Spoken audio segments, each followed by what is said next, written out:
नमस्कार, स्वागत है आपका। आप देख रहे हैं न्यूज नेशन। मैं हूं आपके साथ संजय यादव, मेरे साथ अंजीत इस वक्त है। लेकिन आज हम चर्चा करने वाले हैं दरअसल पश्चिम बंगाल में जो आज हो रहा है नब्बन्ना आंदोलन। क्या है नब्बन्ना आंदोलन, नाम क्यों पड़ा है, इसके बाद क्या इस वक्त स्थितियां बनी हैं और ममता सरकार के लिए इस वक्त हालात कैसे बन चुके हैं, भारतीय जनता पार्टी का अगला प्लान क्या है और क्यों ममता बनर्जी के इस्तीफे की मांग की जा रही है। तो शुरू करते हैं अंजीत। बिल्कुल। और सबसे महत्वपूर्ण बात यह है कि आज कोलकाता की सड़कों पर हमने देखा कि सिर्फ लाठियां चली हैं, आंसू गैस के गोले दागे गए हैं और छात्र वहां से छात्रों को हटाने की कोशिश हुई है। और छात्र ये कह रहे हैं कि हमें न्याय चाहिए। और आपको मैं बताऊं कि ये जो आंदोलन है ये इसको लेकर के 6000 पुलिसकर्मियों को शायद लगाया गया है, तैनात किया गया ताकि आंदोलन को कंट्रोल किया जा सके। लेकिन 1970 के बाद से ये सबसे बड़ा डॉक्टरों का आंदोलन था जो पिछले दिनों हमने देखा था। और अब जो है वो उसी का रूप आप देखिए कि छात्र सड़कों पर उतर आए हैं और वे कह रहे हैं हमें न्याय चाहिए किसी भी कीमत पर, और पुलिस उन्हें हटाने की कोशिश लगातार कर रही है। बिल्कुल। रोहन भी हमारे साथ आ रहे हैं। रोहन, आइए। हालात अभी क्या बने हैं? 8 तारीख का जो आरजीकर मेडिकल कॉलेज का की घटनाक्रम के बाद लगातार विरोध तो देखा गया, लेकिन वो पॉलिटिकली इस तरीके से था कि बयान आ रहे थे। ठीक है, मेडिकल स्टूडेंट और डॉक्टर्स वहां पर आए थे, सुप्रीम कोर्ट ने कहा उन लोगों ने आंदोलन वापस ले, लेकिन अब इसमें छात्र आ गए हैं। और ममता सरकार के लिए बड़ी चुनौती यह है कि जो पूरा वीआईपी एरिया है उसको 6000 पुलिसकर्मियों के द्वारा घेर लिया गया, किला बना दिया गया है। 6-7 लेयर बकायदा बैरिकेडिंग की गई है ताकि कोई वहां पर पहुंच ना पाए। और आज कलकत्ता की सड़कों पर जो हो रहा है वो स्थिति बड़ी विकट है। बिल्कुल संजय, 8 अगस्त की घटना तो अपने आप में कितनी विभत्स थी ये किसी से छिपा नहीं है। लेकिन सबसे बड़ी बात, जिस तरह से अब पॉलिटिकल एंगल सामने आ गया है, ममता बनर्जी को अपने ही घर में डर सता रहा है। डर किससे सता रहा है? जो छात्र अभया के इंसाफ को लेकर अपनी आवाज बुलंद कर रहे हैं, ममता बनर्जी को, बंगाल की सीएम को, उनसे डर सता रहा है। ममता बनर्जी अपने सचिवालय के बाहर छात्रों के खिलाफ 6000 पुलिसकर्मियों को उन्होंने खड़ा कर दिया कि छात्रों को डंडे लाठी से पीटो, है ना। तो ये बंगाल में स्थिति ऐसी हो गई है। आज हमने देखा भी किस तरह से कई छात्र घायल हुए, पुलिसकर्मी घायल हुए, मीडिया कर्मी भी घायल हुए। तमाम जिस तरह से बंगाल मतलब अभेद किला में एक तरह से उसको तब्दील कर दिया गया, जिस तरह से मतलब लॉ एंड ऑर्डर पूरी तरह से ध्वस्त हो चुका है। ये तो हमने देखा, आज कैमरे पर लाइव तस्वीरें हमारे सामने आई थी। तो ये किस तरह का काम हो रहा है मतलब। और महिला सुरक्षा को लेकर जिस तरह से ममता बनर्जी दम भरती है ना, बीजेपी पर आरोप लगाती है, तो आज उनके राज्य में ये क्या हालत है, कंट्रोल कैसे नहीं कर पा रही है। तो इसको लेकर बीजेपी कल 12 घंटे का बंद बुला रही है, उसके लिए ऐलान कर दिया है। लेकिन क्या ये ममता सरकार के लिए पहली बार इस तरीके से हालात बने कि जो लापरवाहियां हुई हैं उसके बाद सरकार बैकफुट पर है? देखिए संजय, सुप्रीम कोर्ट की भी फटकार लग चुकी है। जी बिल्कुल, सुप्रीम कोर्ट ने भी फटकार लगाई थी ममता बनर्जी सरकार को कि जांच आप सही तरीके से कर ही नहीं रहे हो। आरोपियों को एक तरह से कहीं ना कहीं बचाने का उन पर आरोप भी लग रहा है, विपक्ष भी आरोप लगा रहा है। दूसरी चीज आप देख ले, कांग्रेस भी इस बार ममता बनर्जी के साथ नहीं है, जिस तरह से मनमुटाव की खबरें सामने आ रही है। अब वही चीज है कि मतलब आप लॉ एंड ऑर्डर कंट्रोल ही नहीं कर पा रहे हो। सबसे बड़ी बात तो यही है, छात्रों के खिलाफ आप 6000 पुलिसकर्मियों को खड़ा कर दे रहे हो। मुझे एक बात और लगती है इसमें अंजीत, तुलना नहीं करनी चाहिए। लेकिन छात्रों का जिक्र आ रहा है तो मुझे पश्चिम बंगाल जैसी स्थिति, बांग्लादेश जैसी स्थिति दिखाई दे रही है सड़कों पर। हालांकि वो देश है और ये हमारा राज्य है, इस तरीके से तुलना नहीं करनी चाहिए। लेकिन ममता बनर्जी उसी तरीके से मुख्यमंत्री आवास में और छात्र सड़कों पर है और पुलिस डंडे बरसा रही है। ये देखिए उनका तरीका रहा है। और वो अलग अलग जब आप देखेंगे आंदोलन को लेकर के, तो इस तरह से कोलकाता पुलिस करती रही है कि वो सरकार के एक तरीके से जो सरकार की एडवाइजरी होती है उसी हिसाब से पुलिस काम करती है, उसमें कोई दो राय नहीं है। लेकिन ये जरूर कह सकते हैं कि ये पहली बहुत बड़ी राजनीतिक चूक है ममता बनर्जी की, और जिस पर ममता बनर्जी बहुत बुरी तरीके से घिर गई। आपको याद होगा कि जब सीबीआई ने छापा मारा था कोलकाता में, उस वक्त अपने कमिश्नर के लिए ममता बनर्जी जमीन पर, सड़क पर बैठ गई थी। वो आंदोलन हुआ था, उन कमिश्नर को हटाने के लिए केंद्र का इसके साथ बड़ा विवाद था। लेकिन उस वक्त भी ममता बनर्जी नहीं फंसी थी जिस तरह से इस बार राजनीतिक तौर पर वो फंसी हैं। और ये बहुत बुरा आगे उनकी राजनीति के लिए होने जा रहा है। उसका कारण ये है कि अब एक माहौल बन गया है और राजनीति में माहौल का बड़ा महत्व होता है। आप ये देखिए कि जो कार्रवाई नहीं हुई शुरुआत में, भाई संदीप घोष ने जो शुरुआत में जो उसका रिएक्शन था, जो उसका तरीका था, जिस हिसाब से उसको सपोर्ट किया गया, ऐसा लगा कि सरकार खुद सपोर्ट कर रही है। और उसके पूरे आप सर्विस को देखेंगे संदीप घोष के, तो वो हमेशा से करप्शन के चार्जेस उसके ऊपर लगते रहे। बावजूद इसके वो वहीं पर बना रहा। प्रिंसिपल सेक्रेटरी हेल्थ को ये ऑर्डर करने के बाद कि उनका ट्रांसफर हो रहा है, कुछ दिन बाद वो ट्रांसफर का ऑर्डर वापस लेना पड़ता है और फिर वहां ज्वाइन करा दिया जाता है। तो ये स्थिति है। और इन सब पे जवाब अभी उनके जो वकील हैं पश्चिम बंगाल सरकार के, वो सुप्रीम कोर्ट में दे रहे हैं। लेकिन ये इतना आसान मामला नहीं।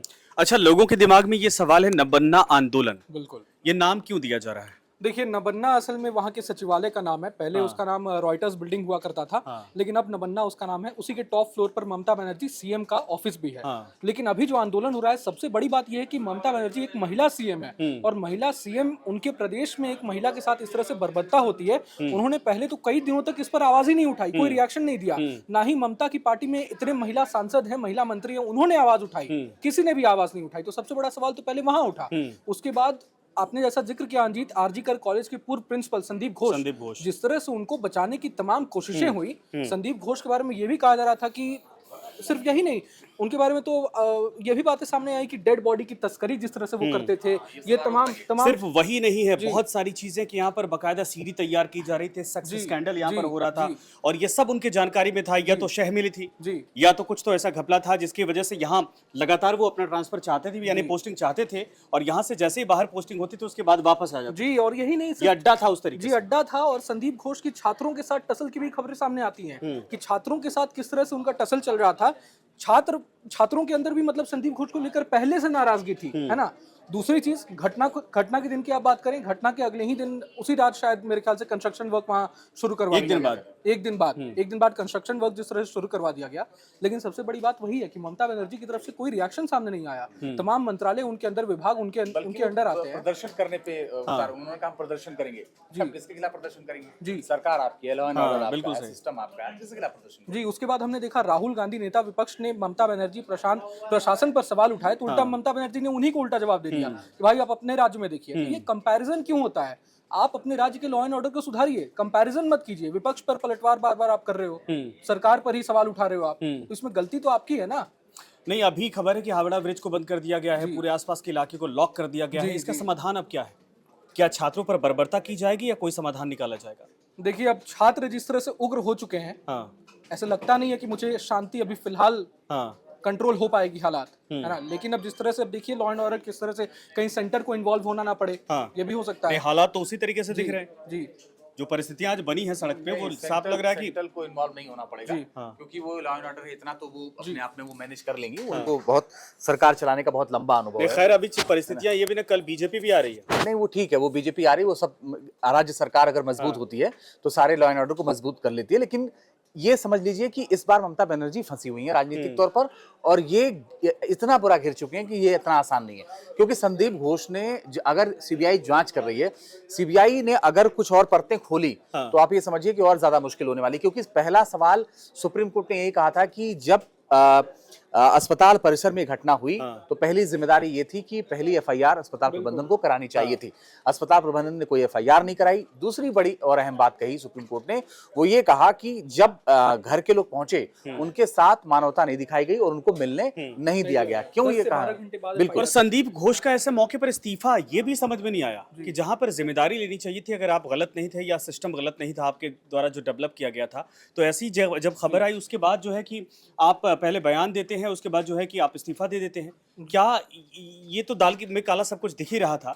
लेकिन सीबीआई ने, जैसा कि अभी अंजित ने कहा कि सीबीआई अगर परत खोलती है, सीबीआई ने उस दिन जब आपको देखा होगा कि जब छापेमारी हो रही थी 14-15 ठिकानों पर, उसके बाद एक बयान था सीबीआई के अधिकारी का कि बहुत कुछ मिला है। जी, बहुत कुछ मिला है, बहुत कुछ सच में मिला है। संजय, आप देख ले, अभी मैं पढ़ ही रहा था, मीडिया रिपोर्ट्स के हवाले से ये जानकारी सामने आई है कि जिस आरोपी संजय रॉय को इस मामले में फंसाया जा रहा है, कहीं ना कहीं फंसाया जा रहा है, मुझे ऐसा लगता है, मतलब उसको मोहरा बनाया जा रहा है। जी, मोहरा बनाया जा रहा है, कहीं ना कहीं उसको मोहरा बनाया जा रहा है। उसके कंधे पर गन रखकर गोली चलाई जा रही है कि असली मोहरा ये है, जबकि पीठ पीछे कोई और है, पर्दे के पीछे कोई और है। असल में बातें ये सामने आ रही है कि संजय रॉय के पहुंचने से पहले ये दावा किया जा रहा है कि संजय रॉय, ये तो पॉलीग्राफी हुई है ना उसकी, पॉलीग्राफी हुई है। जी, उसने एडमिट किया है कि उसके पहुंचने से पहले लेडी डॉक्टर की मौत हो चुकी थी। ये बात बोली उसने? जी, उसने ये बात बोली है। ऐसा दावा किया जा रहा है कि पॉलीग्राफी टेस्ट जो सीबीआई ने कंडक्ट किया, उसने ऐसी बात बोली है।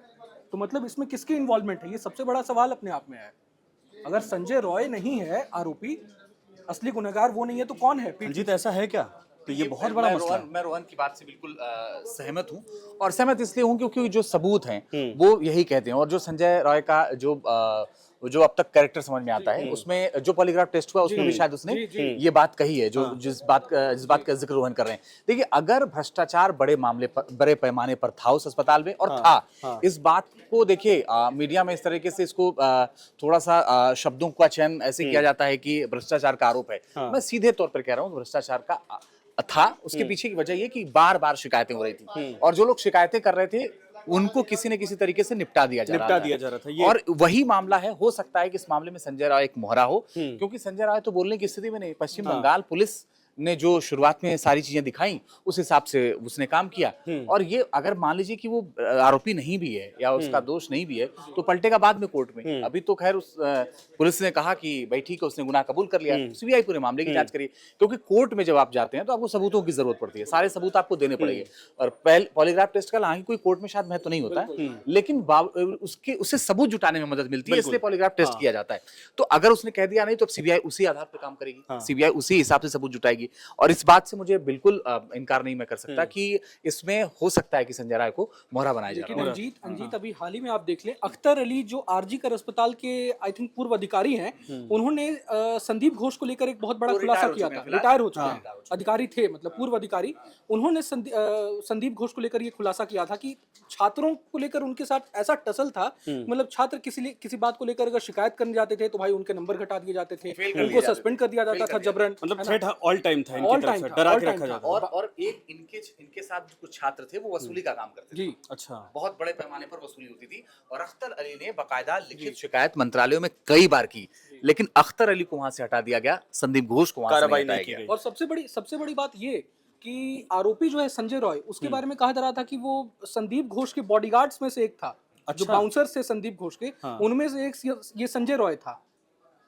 तो ये संकेत तो साफ दिखाते हैं, हालांकि ये जांच पड़ताल में पता चला कि ये मोहरा जरूर बनाया जा रहा है। अच्छा, अब ये बताइए, राजनीतिक तौर पर अगर देखा जाए, ममता बनर्जी इस वक्त घिरी हुई हैं, बीजेपी के लिए ये बड़ा मौका है एक तरह से ये दिखाने के लिए कि राज्य में अराजकता का माहौल है, और ममता सरकार के रहते पश्चिम बंगाल का भला नहीं हो सकता। जी, तो 10 कुछ कह रही है। बिल्कुल महिला नहीं, ये माहौल वैसा दिख रहा है, इस वक्त माहौल बिल्कुल दिख रहा है। बीजेपी कहीं ना कहीं अपने पक्ष में इसे भुनाने की कोशिश करेगी, क्योंकि जिस तरह से ममता बनर्जी बीजेपी को तानाशाह है ना, तानाशाह सरकार के रूप में कहती हैं, आरोप गौरव भाटिया का प्रेस कॉन्फ्रेंस में शब्द थे, तमाम उन्होंने बातें कही हैं। तो बीजेपी कहीं ना कहीं अपने पक्ष में बुलाने की कोशिश तो करेगी। एक महिला सीएम के प्रदेश में महिला के साथ बर्बरता होती है, लेडी डॉक्टर के साथ, और वो कुछ नहीं बोलती। उनकी तमाम महिला सीएम जो महिला सुरक्षा के नाम पर दम भरती हैं, वो कुछ नहीं बोलती हैं, कोई प्रतिक्रिया नहीं देती हैं, उल्टा आरोपी को बचाने के कोशिश हो रहे हैं। क्या संदीप घोष ममता सरकार के लिए, ममता बनर्जी के लिए गले की फांस बन चुके हैं? बिल्कुल ऐसा सही बिल्कुल लग ही रहा है ऐसा।